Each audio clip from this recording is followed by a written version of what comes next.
D'un seul coup, j'ai vu tout noir, d'un coup.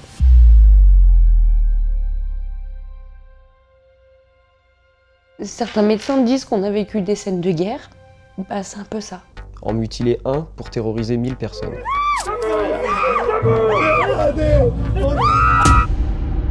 Dès le début du mouvement des Gilets jaunes, nous on est allés sur le terrain, on était dans les manifestations, on a couvert, on a regardé ce qui se passait. Et assez vite, on a fait le constat de cette répression policière inédite et de cette répression juridique inédite. Et on a décidé de faire ce documentaire.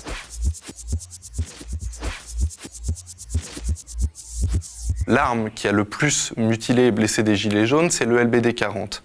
Le LBD 40 blesse et mutile dans les quartiers populaires, dans les haldes, aux abords des stades, depuis de nombreuses années.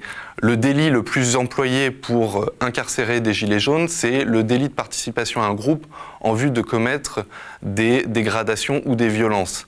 Ce délit-là, il a été mis dans les textes de loi par Christian Estrosi sous Nicolas Sarkozy, et ce délit-là, il a été pensé pour les quartiers populaires. Et donc cette expérimentation, elle se fait secrètement dès l'année 2007. Et c'est à cette occasion-là, en novembre 2007, que moi, par exemple, je subis, lors d'une manifestation lycéenne, le tir d'un policier qui expérimentait cette arme.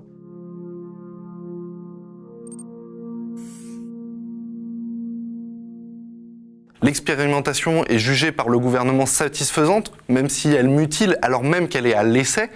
Et elle est mise en dotation d'abord dans les brigades anticriminalité, donc ces polices qui sont à l'origine pensées pour les quartiers populaires, puis après, progressivement, dans toutes les brigades de police. Et la BAC, les brigades anticriminalité, sont les brigades de police qui ont le plus mutilé pendant le mouvement des Gilets jaunes.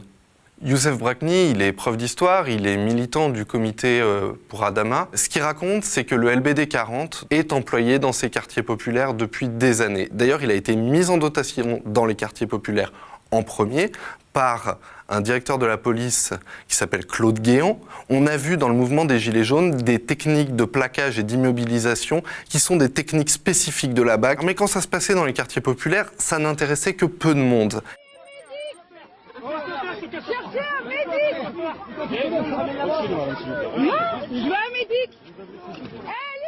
Les techniques d'immobilisation, il y a une vidéo qui a énormément tourné. On voit 3 policiers essayer de maîtriser un gilet jaune au sol. Donc un qui lui écrase la tête, un qui lui maintient les bras et un autre qui essaie de lui maintenir les jambes. C'est exactement ce qu'a subi Adama Traoré. C'est exactement cette technique-là qu'a subi Adama Traoré, mais en beaucoup plus violente, puisqu'on le sait, même dans la dernière synthèse d'expertise, les experts affirment que Adama Traoré a subi une compression thoracique. Tous les éléments clés de la répression du mouvement des Gilets jaunes existaient ailleurs, et tout s'est concentré sur ce mouvement-là, parce que c'est un mouvement qui a été jugé par le gouvernement d'ingouvernable.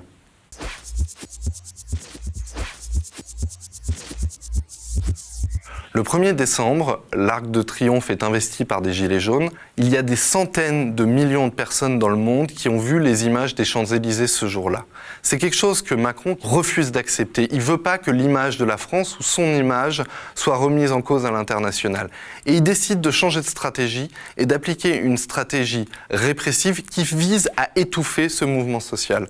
Le but, c'est d'empêcher les gens de descendre dans la rue en réprimant les corps, en blessant des gens, en interpellant les gens, en faisant peur et en tenant un discours qui est un discours guerrier. Avant, on utilisait un fort dispositif policier et des lacrymogènes pour repousser ce qu'on appelle un corps collectif.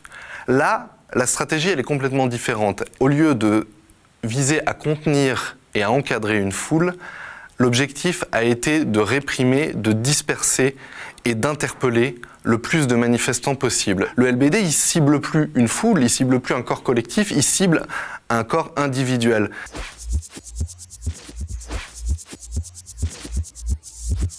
Ne parlez pas de répression ou de violence policière, ces mots sont inacceptables dans un état de droit.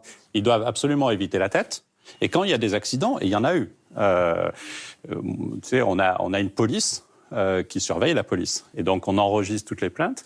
Et on a eu une dizaine de tirs où, par accident, il y a eu des tirs sur le visage. On a adressé une demande d'interview au ministre de l'Intérieur. On fait un documentaire long, un travail sérieux.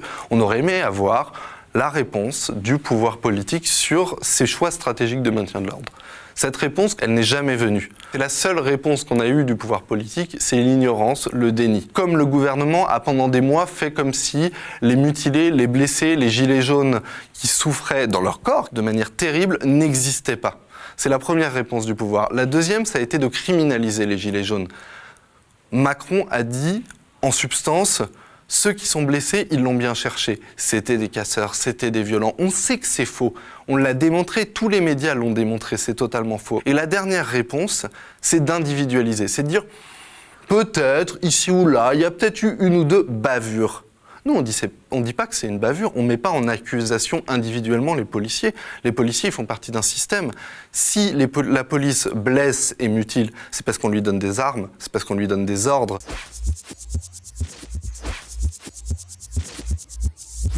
On a choisi de mettre ce documentaire en accès libre sur YouTube et sur notre site internet parce qu'on pense que c'est un travail journalistique d'utilité publique.